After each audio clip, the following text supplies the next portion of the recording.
Most people over 60 who notice they are not hearing as well as they used to do one of two things. They either ignore it, telling themselves it is a normal part of getting older and not worth worrying about, or they feel embarrassed by it, avoiding situations where the hearing difficulty becomes obvious, turning up the television volume quietly when no one is looking, asking people to repeat themselves, and then nodding even when they still did not quite catch it. What almost nobody does is connect their hearing to their memory. And yet the research connecting hearing loss to dementia is now some of the most compelling and consistent in all of cognitive health science. A study published in early 2026 followed older adults with moderate hearing loss for 7 years. The finding that made headlines was counterintuitive and striking. Hearing aids did not improve scores on standard memory and thinking tests, but they did significantly reduce the risk of developing dementia over the 7-year period. Not better memory test scores, reduced dementia risk. Those are two different things, and understanding the difference is the key to understanding why hearing loss is one of the most underappreciated threats to cognitive health after 60. My name is Dr. Elena, and every week I bring you practical, science-based information on cognitive health and memory for people over 60. Subscribe if you haven't already, and let's talk about something that affects more than 60% of adults over 65, and that most people are still not taking seriously enough. Let me start by explaining the scale of the problem, because the numbers are genuinely startling. More than 60% of adults over the age of 65 have some degree of hearing loss. By the age of 75, that figure rises to more than 70%. Hearing loss is, by a significant margin, the most common sensory impairment associated with aging. And yet it is also one of the most undertreated. Studies consistently show that on average, people wait 7 to 10 years between first noticing significant hearing difficulty and doing anything about it. 7 to 10 years of the brain operating under conditions that, as we now understand, are quietly accelerating cognitive decline. The question is, why? Why would losing the ability to hear clearly affect the brain in a way that increases dementia risk? The answer involves 3 distinct mechanisms that operate simultaneously, and understanding them makes it very clear why this connection is not incidental. The first mechanism is cognitive load and mental exhaustion. When hearing is impaired, the brain does not simply receive less sound. It receives degraded, incomplete sound signals that it then has to work extremely hard to decode, reconstruct, and interpret. Every conversation becomes a cognitive challenge requiring intense concentration. The brain diverts significant resources, attention, working memory, executive function toward the task of understanding speech.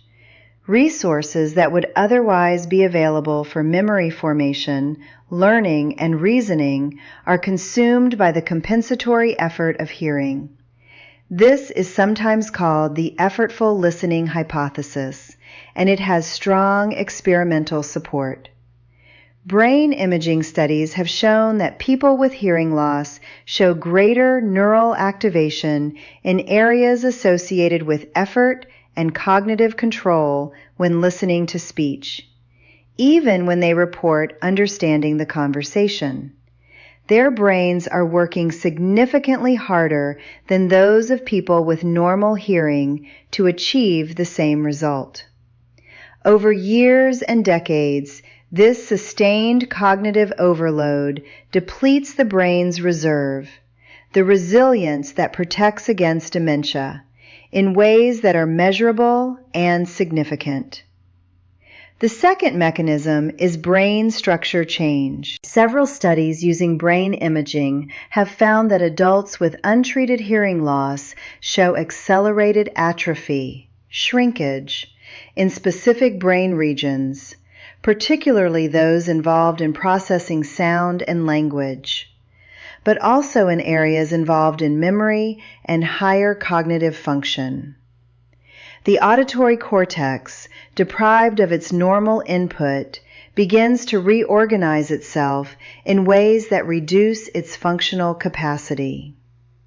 And because the brain is a deeply interconnected system, changes in one region cascade into adjacent areas. The temporal lobe, which processes both sound and plays a critical role in memory, appears particularly vulnerable to the structural changes associated with prolonged hearing loss. The third mechanism is social withdrawal and isolation. This is the one that connects most directly to what we discussed in our video on loneliness. People with hearing loss frequently withdraw from social situations, not because they want to, but because the effort and embarrassment of struggling to follow conversations becomes too great. They stop going to group gatherings. They reduce phone calls. They watch more television alone rather than engaging in real conversation. And as we know from the research on loneliness, social isolation is itself one of the most powerful drivers of cognitive decline, independent of any other factor. These three mechanisms, cognitive overload, structural brain changes, and social withdrawal, do not operate sequentially. They operate simultaneously, reinforcing one another in a cycle that progressively increases dementia risk with every year of untreated hearing loss. Now let me return to the finding I mentioned at the beginning, the one that seemed paradoxical. Hearing aids reduced dementia risk over the 7-year study period, even though they did not improve scores on standard memory tests. How is that possible? The explanation is both logical and important. Standard memory tests measure current cognitive performance, how well the brain is functioning right now. Dementia risk, on the other hand, reflects a trajectory, the direction the brain is heading over time. Hearing aids appear to slow or interrupt the pathological processes driving that trajectory, particularly the cognitive overload and social withdrawal components, without necessarily reversing damage that has already occurred. They do not restore the brain to what it was before years of hearing loss, but they protect it from continuing to deteriorate at the accelerated rate that untreated hearing loss causes. This distinction matters enormously for how we should think about hearing loss treatment. The goal is not to pass a memory test next month. The goal is to protect the brain over the next 10 or 20 years. And on that time scale, treating hearing loss, even when the cognitive benefit is not immediately measurable, appears to make a significant and lasting difference. There is also an important finding from larger population studies that extends this picture further. A landmark 2020 study, the Lancet Commission on Dementia Prevention, identified hearing loss as the single largest modifiable risk factor for dementia, responsible for an estimated 8% of all dementia cases globally. 8%. That is more than physical inactivity, more than smoking, more than high blood pressure considered alone. No other single modifiable factor accounts for more dementia cases than untreated hearing loss. So what should you do with all of this? Let me be as practical as possible. The first step is to have your hearing tested if you have not done so recently. A hearing evaluation by an audiologist is simple, non-invasive, and typically takes less than an hour. Many people avoid it because they fear the result, but knowing where your hearing stands is essential information for protecting your cognitive health. Hearing loss exists on a spectrum. Mild loss carries different implications than moderate or severe loss, and the earlier you know, the more options you have. The second step is to take the results seriously. If an audiologist recommends hearing aids, treat that recommendation with the same seriousness you would give a cardiologist recommending blood pressure medication. The evidence that hearing aids protect cognitive health is now strong enough that delaying treatment is not a neutral decision. It is a decision that carries a measurable cognitive cost over time. The third step is to protect the hearing you still have. Noise-induced hearing loss is cumulative and largely irreversible. Prolonged exposure to loud environments, concerts, power tools, loud music through headphones, accelerates hearing damage that compounds with age-related loss. Wearing hearing protection in loud environments is not overcautious. It is one of the most direct ways to protect your long-term cognitive health. The fourth step is to manage the social withdrawal that often accompanies hearing difficulty even before formal treatment begins. If you find yourself avoiding conversations, social situations, or phone calls because hearing is difficult, make a deliberate effort to stay engaged despite the difficulty. The cognitive cost of withdrawal compounds quickly. Staying socially active, even when it requires extra effort, is protective in ways that go beyond just the hearing itself. The fifth step is to be honest with your family. Hearing loss often affects the people around the person more visibly than it affects the person themselves, because others notice the misunderstandings, the repeated requests to speak louder, the television volume, the gaps in conversation. If people in your life have mentioned concerns about your hearing, take those observations seriously. The people who know you best are often the first to notice changes that are easy to minimize from the inside. Let me bring it all together.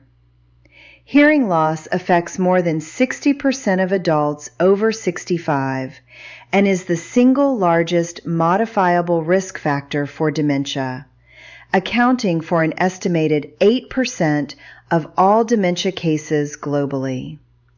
It drives cognitive decline through three simultaneous mechanisms: cognitive overload from effortful listening, accelerated structural changes in brain regions involved in memory, and social withdrawal that reinforces isolation. Hearing aids have been shown to reduce dementia risk over a 7-year period, even when standard memory test scores do not improve, suggesting they protect the brain's trajectory rather than its current performance. And the research is clear that treatment works best when it begins early, before years of untreated loss have accumulated. The 5 things you can do.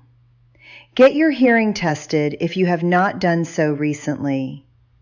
Take any recommendations for hearing aids as seriously as you would any other medical advice protecting your brain.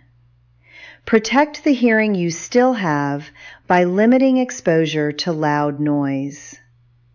Stay socially engaged even when hearing difficulty makes it harder. And be honest with yourself and your family about what you are and are not hearing clearly. Your hearing and your memory are not two separate health issues. They are deeply connected, and protecting one is one of the most powerful things you can do for the other. If this video helped you see your hearing in a completely different light, please share it. It may change a decision someone has been putting off for years.